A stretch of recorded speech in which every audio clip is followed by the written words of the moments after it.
Je voudrais, en cet instant si singulier, rendre grâce à Dieu, le Tout-Puissant, pour sa décision de me confier la charge la plus lourde dont il peut gratifier un homme. Nous venons en effet de terminer ce long cycle électoral par l'organisation le dimanche 21 février 2021 du second tour de l'élection présidentielle. Les résultats provisoires publiés par la Commission électorale nationale indépendante me créditent de 55,75% des suffrages exprimés et font ainsi de moi le nouveau président de la République élu. C'est avec beaucoup d'émotion que je prends acte de cet état de fait. C'est aussi avec autant d'humilité que je rends hommage au peuple du Niger. Le calme remarquable qui a caractérisé la double campagne électorale de décembre 2020 et de février 2021, malgré les enjeux combinés de scrutins multiples et la preuve de l'adhésion totale de notre peuple au principe de la dévolution du pouvoir à travers ce mécanisme des élections. C'est aussi la preuve de sa confiance en la CENI, qui aura travaillé comme d'habitude de façon totalement transparente et inclusive. Notre loi électorale, en impliquant les partis politiques d'un bout à l'autre de l'organisation des élections, a créé les conditions de cette confiance que les Nigériens témoignent au travail accompli par la CENI. En effet, les partis politiques en compétition électorale ont leurs représentants dans tous les démembrements de celle-ci au niveau local, départemental et régional. Qui plus est, chaque candidat du second tour de l'élection présidentielle désigne à travers ses représentants locaux le président ou le secrétaire de chaque bureau de vote. En outre, chaque candidat désigne un délégué dans chaque bureau de vote. Cette double représentation paritaire des candidats dans tous les bureaux de vote est un gage de transparence et un moyen de lutte efficace contre toute forme de fraude. Mes chers compatriotes, si les élections se sont bien passées dans leur organisation et dans leur transparence, elles n'en ont pas moins été entachées par des actes terroristes qui ont profondément endeuillé notre pays. J'ai à cet égard une pensée pieuse pour les 7 agents électoraux décédés dans le département de Gotei suite à l'explosion d'une mine posée par des terroristes. Je m'incline aussi devant la mémoire d'un agent électoral fauché par une roquette de Boko Haram dans le département de Difa. Je pense également aux rescapés de ces 2 actes odieux à qui je souhaite prompt rétablissement. Je présente mes condoléances attristées aux parents des victimes.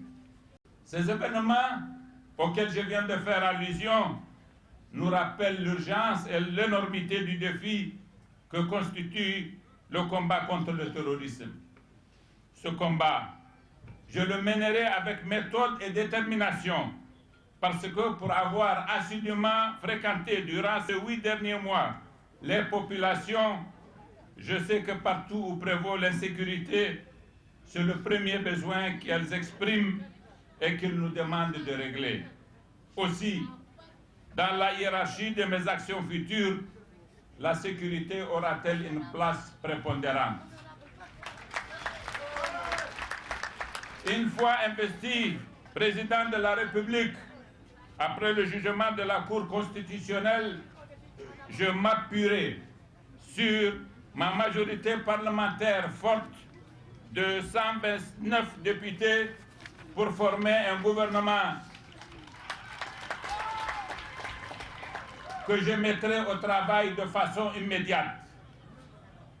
Je consoliderai ainsi que le dit mon slogan de campagne, le travail accompli pendant 10 ans sous l'autorité du président Issoufou Mahamadou, et j'avancerai dans le sens des objectifs que j'ai soumis au peuple dans le cadre de mon programme électoral. La gouvernance que je mettrai en œuvre sera riche de l'expérience de nos succès, mais aussi des leçons que j'ai tirées de nos échecs. Je connais parfaitement mon pays, j'ai une grande connaissance de l'État. Je me sens en état d'assumer cette fonction que le peuple a décidé de me confier.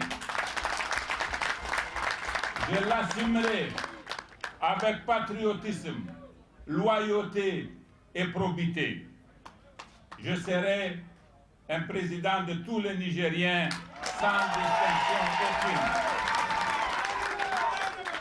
Mes chers compatriotes, je voudrais pour terminer remercier vivement le président Issoufou Mahamadou pour le travail qu'il a accompli au profit de notre pays et surtout pour sa loyauté à son égard. Il vient de nous permettre de réaliser quelque chose d'inédit. Le Niger le lui devra pour l'éternité. Il est définitivement rentré dans l'histoire et je suis très fier des hommages que lui rend le monde entier.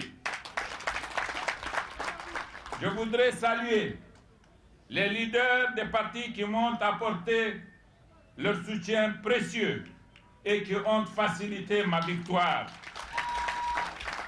Je leur serai loyal et ce sera dans la loyauté commune vis-à-vis de notre pays que nous travaillerons ensemble pour assurer son progrès ainsi que la prospérité des populations. Cela passe avant tout, ai-je besoin de le rappeler, de la promotion d'une gouvernance toute d'éthique en vue notamment de lutter contre la pauvreté, de réhabiliter notre système éducatif, de former les jeunes et de lutter contre le chômage.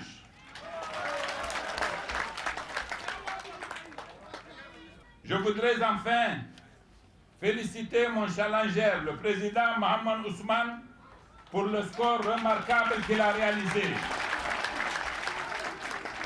Connaissant sa sagesse, je voudrais compter sur lui pour créer un nouveau climat entre le pouvoir et l'opposition, mettre fin aux tensions inutiles et nous donner la main sur l'essentiel par ces temps de grands défis terroristes.